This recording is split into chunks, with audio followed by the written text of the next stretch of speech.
ஹாய்ங்க. இன்றைக்கி வந்து கல்யாண வீட்டு சேனக்கிழங்கு சாப்ஸ் பார்க்கலாம். இதை சாப்ஸும் சொல்லலாம், ரோஸ்ட்டும் சொல்லலாம். இதுக்கு 1/2 கிலோ சேனக்கிழங்கு வந்து தோல் சீவி எடுத்துருக்கேங்க. இது வந்து ரொம்ப டாஸ்க்கே நமக்கு வந்து தோல் சீவுறதும் கட் பண்ணுறது தாங்க. இது இன்றைக்கி என் ஹஸ்பண்ட் தான் கட் பண்ணாங்க. இது வந்து கழுவிட்டு ஸ்லைஸாக கட் பண்ணி அதையும் கழுவிட்டு திரும்ப வந்து க்யூபாக கட் பண்ணிவிட்டு நல்லா 2-3 தண்ணியில் கழுவிக்கலாங்க. அப்போ தான் நாக்கு அரிக்காது. இப்போ நான் வந்து 4 வெங்காயத்தை வந்து ஸ்லைஸாக கட் பண்ணியிருக்கேன். 5 தக்காளியை வந்து பழுத்த தக்காளியை கட் பண்ணியிருக்கேன். இதை வந்து நம்ம சேனக்கிழங்கை வந்து ஒரு 3/4 பதத்துக்கு நல்லா வேக வச்சுக்கலாம். இப்போ ஒரு வாணலியில் நல்லெண்ணெய் ஊற்றி சோம்பு கடுகு தாளிச்சிக்கலாங்க. அதுக்கப்புறம் வந்து வெங்காயத்தை போட்டுக்கலாம்.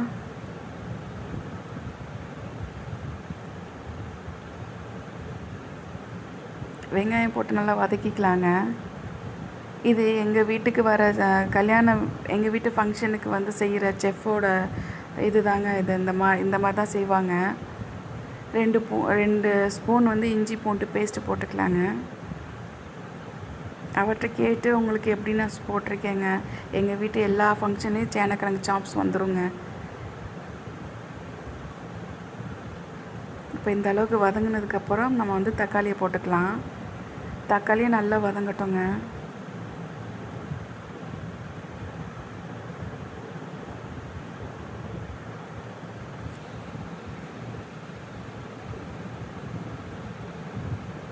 இப்போ அதுக்கு தேவையான உப்பு போட்டுக்கலாம். இப்போ சேனக்கிழங்கு இந்த அளவுக்கு வெந்தால் போதுங்க. இப்போ அதுக்கு தேவையான மசாலா பார்ப்போம். மிளகாத்தூள் 1/2 ஸ்பூன் வச்சுருக்கேன். கறி மசாலா 2 ஸ்பூன் வச்சுருக்கேன். மஞ்சள்தூள் 1 ஸ்பூனு. சாம்பார் பொடி வந்து 1 ஸ்பூன் வச்சுருக்கேங்க. கறி மசாலா தேவைப்பட்டால் நீங்கள் இன்னும் 1 ஸ்பூன் போட்டுக்கலாம். நான் கடையில் வாங்கின கறி மசாலா தாங்க. இது கறி மசாலா தான் இதோட ஹைலைட்டுங்க. நல்லா இது வதங்கட்டும்.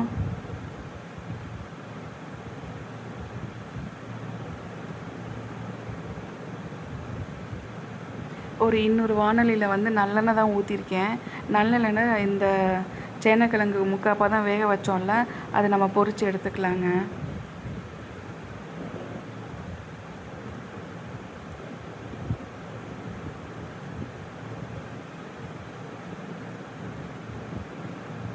இந்த அளவுக்கு நம்ம பொரிச்சுக்கலாம். இந்த சேனக்கிழங்கு வேக வச்ச தண்ணியை வந்து கொஞ்சம் எடுத்துருக்கேங்க. இதை வந்து நம்ம இந்த மசாலாவோட கொஞ்சம் ஊற்றிக்கலாம்.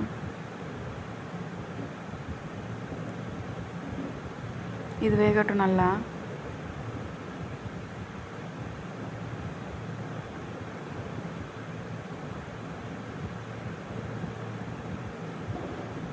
இப்போது பொரிச்ச சேனக்கிழங்கை வந்து இதில் போட்டு மிக்ஸ் பண்ணிக்கலாங்க. இந்த மசாலாவோட நல்லா மிக்ஸ் ஆகிற அளவுக்கு நம்ம பரட்டிக்கலாம் போட்டு நல்லா.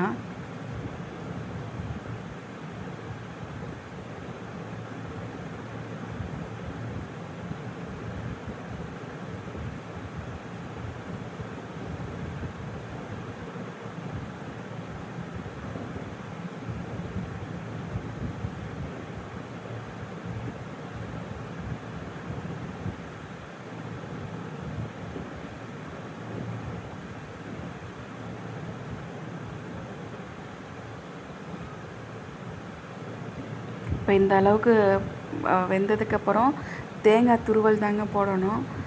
நான் தேங்காய் துருவலை வந்து நான் கொஞ்சம் போட்டிருக்கேங்க. இதை போட்டு நல்லா கிளறிக்கலாம்.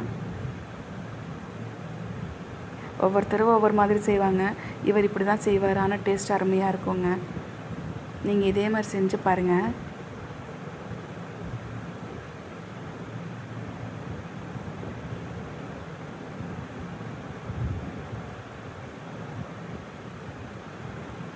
ரெடி ஆயிடுச்சுங்க. தேங்க்யூ ஃபார் வாட்சிங்.